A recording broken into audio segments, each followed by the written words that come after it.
Zacha vanyanino fani mari ngambara kwano Fano iwe Matukisa za ujavi Anoroma azuma tukifatise kasulu kwano Ano matukisa Azagadat Viavi Faza fanino Azagadat Sheriko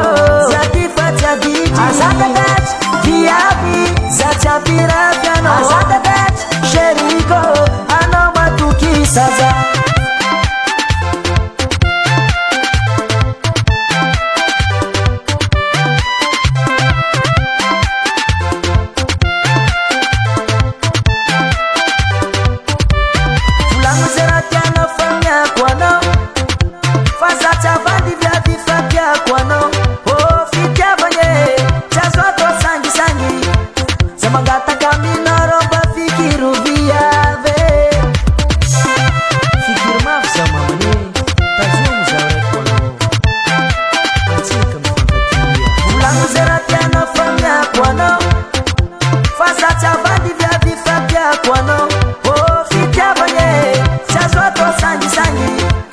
Magata camina roba fikiru viave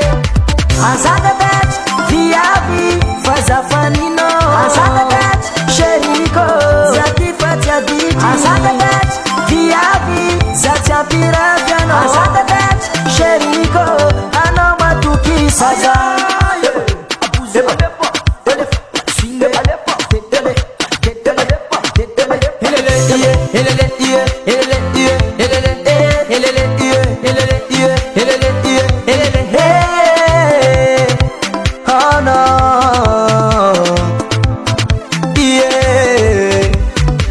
Azagadat viavi Faza fanino Azagadat Sheriko Zatifat ya diti Azagadat viavi Zacha pirapiano Azagadat Sheriko